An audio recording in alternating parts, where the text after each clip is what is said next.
लग्नाचे दागिने म्हणजे श्रीमंत पेशवाई दागिने, नाशिकचे सुप्रसिद्ध सराफ मयूर अलंकार सराफ. ताज्या बातम्यांसाठी नाशिक न्यूजच्या YouTube चॅनलला सबस्क्राईब करा आणि बेल आयकॉनला प्रेस करा.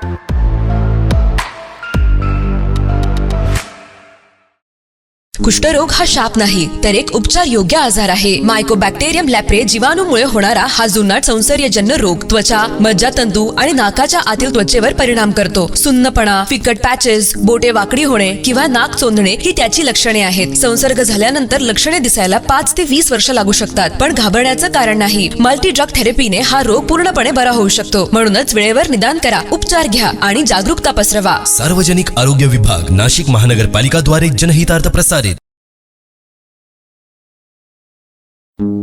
नाशिक महानगरपालिका द्वारा एक विशेष सूचना. नाशिक शहरातील थकबाकीदार मिळकत धारकांना कळविण्यात येते की 23 फेब्रुवारी ते 5 डिसेंबर 2024 या कालावधीतील थकीत मालमत्ता कर एक रकमी भरल्यास शास्तीतून 95% सूट मिळेल. मालमत्ता कर भरण्यासाठी सार्वजनिक सुट्टीच्या दिवशीही सर्व वसुली कार्यालये सुरू राहतील. नाशिक महानगरपालिकेच्या मालमत्ता कर विभागाद्वारे जनहितार्थ प्रसारित.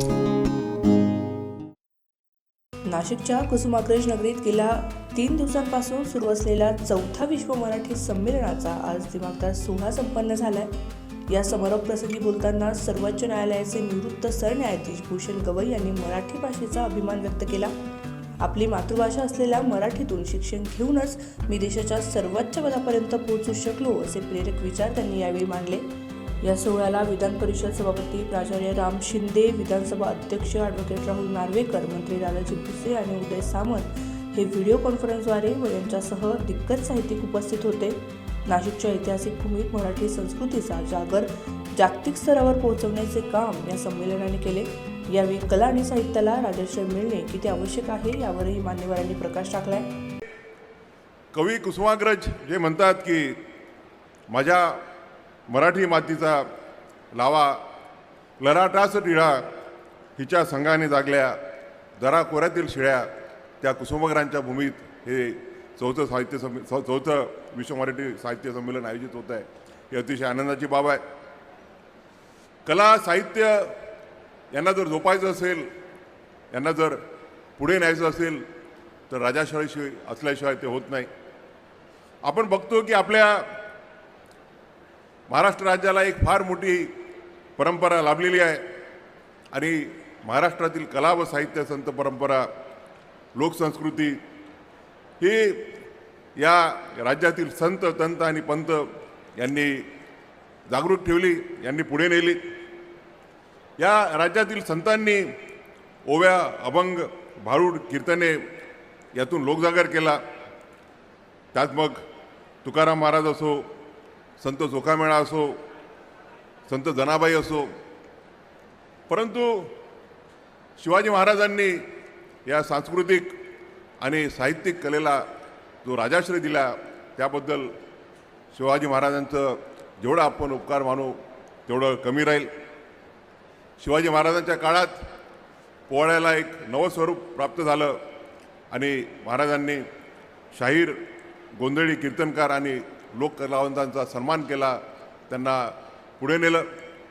महाराजांच्याच काळामध्ये मराठी भाषा पत्रव्यवहारात वापरली गेली आणि त्यामुळे मराठी भाषेला एक अभिजात असं स्थान प्राप्त झालं. त्यानंतर छत्रपती शाहूजी महाराजांच्या काळामध्ये साहित्याला आणि कलेला एक फार मोठी चालना मिळाली.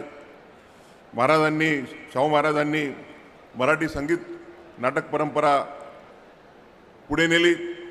अण्णासाहेब किर्लोस्कर, राम गणेश गडकरी, बाल गांधर्व या कलाकारांना त्यांनी आश्रय दिला, त्यांना मदत केली आणि त्यांची कला पूर्ण देशामध्ये कशी प्रसिद्धी नेता येईल त्याकरता कार्य केलं. आणि त्यामुळे राजाश्रय असल्याशिवाय साहित्य असो, कला असो, त्याला प्रोत्साहन मिळणार नाही, ते पुढे जाणार नाही.